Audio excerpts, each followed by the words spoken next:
தோசை சுடுறதுக்காக ஒரு கல் அடுப்பில் வச்சு கீழே விறகு பற்ற வச்சு நல்லா சூடு பண்ணுறோம் கல் நல்லா சூடாகுது. சூடாகும்போது கொஞ்சம் தண்ணி அதில் தெளித்தோம்னா அப்படியே புஷ்ஷுன்னு அப்படியே போகுது. கடையில் பார்த்தோன்னா விளக்காமரை வச்சு கூட்டி விட்றாங்க. அப்படியே அந்த தண்ணி எவ்வளோ இருந்தாலும் அது குடிச்சிருது அப்படிங்கிறத நம்ம கவனிக்கிறோம். இந்த வயிறு ஏற்கனவே சூடு ஆகிக்கிட்டு இருக்கிற ஒரு சூழலில் இருக்குது. வயிறு சூடு ஆகிக்கிட்டு இருக்குது.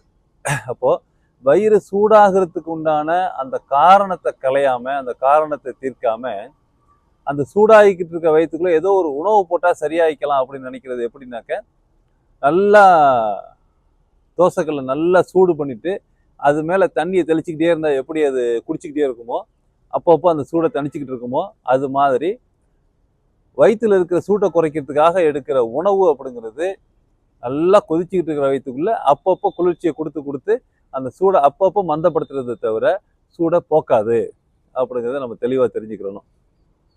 நம்ம ஒரு பழைய சாப்பாடோ, ஒரு கரும்பு ஜூஸோ, ஒரு இளநீரோ இப்படி சாப்பிட்டோம் அப்படின்னாக்க, அதை கொதிச்சுக்கிட்டு இருக்கிற அந்த வயிற்றுல இருக்கிற அனலுடைய தன்மை கொஞ்ச நேரம் குறையும்.